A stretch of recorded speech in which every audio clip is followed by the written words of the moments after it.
அண்ணாமலை மன்னா போற்றி காவாய் கனகத்தலே போற்றி श्री कर्पग विनायकं वजे महागणपति वल्ली देवसेना स्वांग स्मरणं जय जय सुब्रह्मण्योः வெற்றிவேல் முருகனுக்கு ஞானவேல் முருகனுக்கு வள்ளி தேவ மணவாள ஸ்ரீ கல்யாண முருகனுக்கு ஸ்ரீ வராகம்பிகமூர்த்திக்கு ஜெகதம்பிகே வாலி வைனா நமது வராகி அம்பிகை மூர்த்திக்கு 7ஆம் ஆண்டு ஆஷாட நவராத்திரி உற்சவமானது சீரும் சிறப்புமாக நடைபெற்றுக் கொண்டிருக்கிறது. அதன் தொடர்ச்சியாக இன்றைய தினமானது வராகி அம்பிகைக்கு மட்டுமே பண்ணக்கூடிய ஒரு அலங்காரம், மாதுளை முத்துக்களால் சிறப்பானது ஒரு அலங்காரம். அம்பாள் திருமேனி முழுவதும் மாதுளை முத்துகளால் வஸ்திரமானது அணிவிக்கப்பட்டு திருமேனி முழுவதும் மாதுளை பழங்களால் மாலைகளானது சாத்தப்பட்டு இன்றைய தினம் மாதுளை முத்து அலங்காரத்திலே இருந்து சேவை சாதிக்கிறார். இந்த அலங்காரத்தை தரிசனம் பண்ணோம்னா என்ன பலன் பார்த்தேன்னா,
மாரியம்பிகை மூர்த்திக்கு 7ஆம் ஆண்டு ஆஷாட நவராத்திரி உற்சவமானது சீரும் சிறப்புமாக நடைபெற்றுக் கொண்டிருக்கிறது.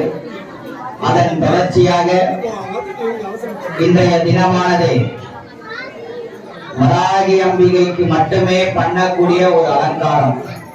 மாதுளை முத்துக்களால் சிறப்பானது ஒரு அலங்காரம். அம்பாள் திருமேனி முழுவதும் மாதுளை முத்துகளால் வஸ்திரமானது அணிவிக்கப்பட்டு திருமேனி முழுவதும் மாதுளை பழங்களால் மாலைகளானது சாத்தப்பட்டு இன்றைய தினம் மாதுளை முத்து அலங்காரத்திலே இருந்து சேவை சாதிக்கிறார். இந்த அலங்காரத்தை தரிசனம் பண்ணோம்னா என்ன பலன் பார்த்தேன்னா உடல் ஆரோக்கியம், மனோஜபம் என்று சொல்லக்கூடிய மன தைரியமானது கிடைக்கும். இந்த பரிபூர்ணமாக அந்த ஆரோக்கியமானது கிடைக்கும். அதாவது ஒரு பழமொழி ஒன்று சொல்லுவார், அருள் இல்லாருக்கு அவ்வுலகம் இல்லை, பொருள் இல்லாருக்கு இவ்வுலகம் இல்லை.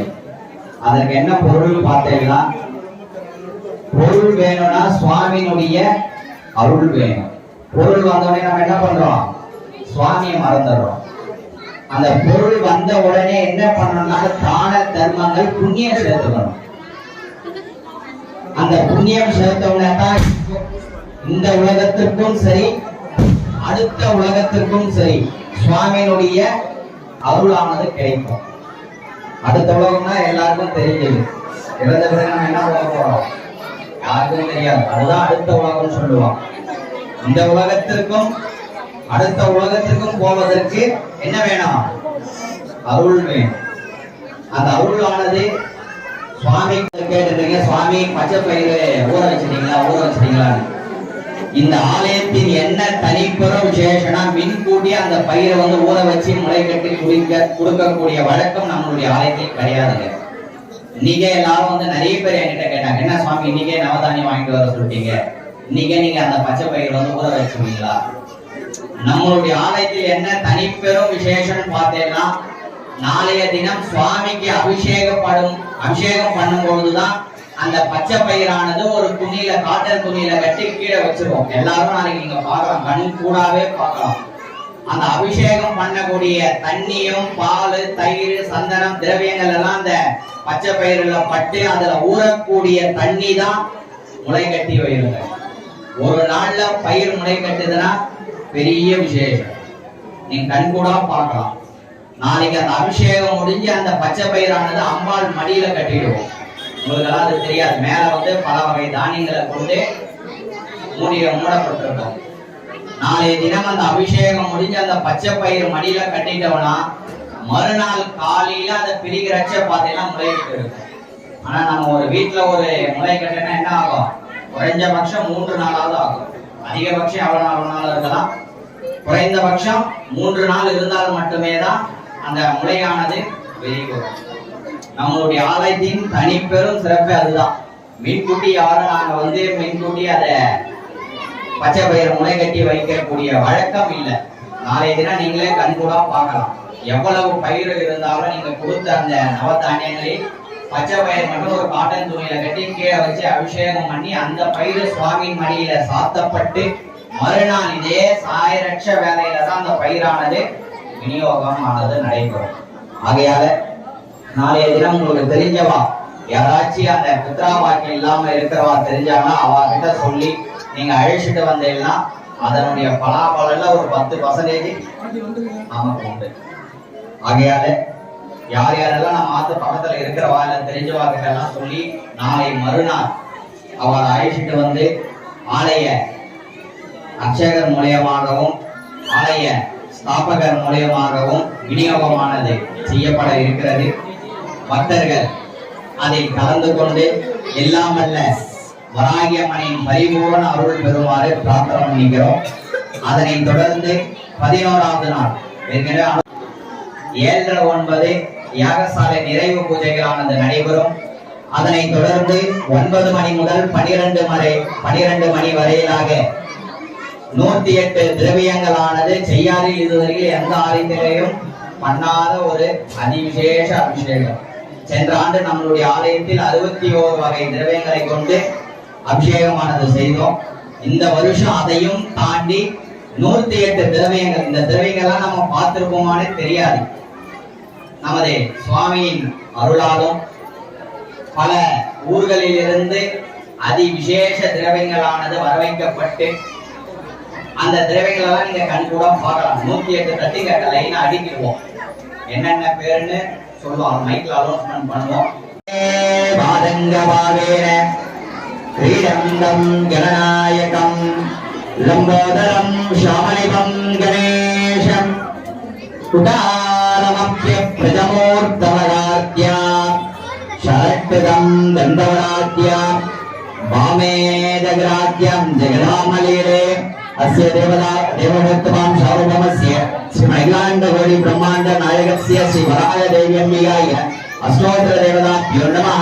ओम श्यामलोप श्रद्धालोप गरुडलोप मुक्षिलोप अकारोकार मकार ओंकार प्रणवाकार से वेदोक्त महामंत्र पुष्पं समर्पयामि। हरिः ओम्। चतुर्वेद प्रिये चतुर्वेद ममदारय अग्निमीदे प्रोगीदं यज्ञस्य देव मृदुदं बोधादं प्रत्यदादं। हरिः ओम्। हरिः ओम्। शेको शेको भायवस्तो भायवस्तो महामंत्र पुष्पं समर्पयामि। आवाह्य आवाहन स्थापना सन्निधान सन्निरोधन विक्रमण जलभारते अनुसमुद्र मगरमग्रसाध्य आचमनीं दत्त्वा स्नानान्धुरगन्ध पुष्पार्चने हरं गृह्य प्रतीक्षणं कर्पूर नीराजनं दर्शयामि।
விருப்பமுள்ளவர்கள் 10 ரூபாய் கொடுத்து டிஸ்ட்ரிக்ட் கொண்டு செல்லுமாறு கேட்டுக்கொள்கிறோம்.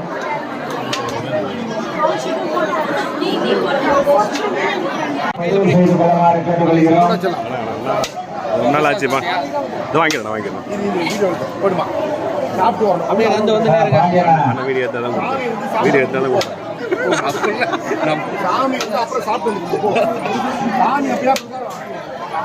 வீட்டுக்கு பாப்பாங்களாம் எடுத்து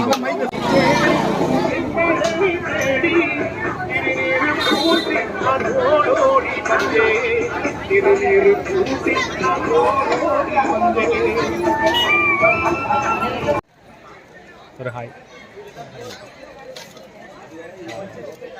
என்ன சேனல்?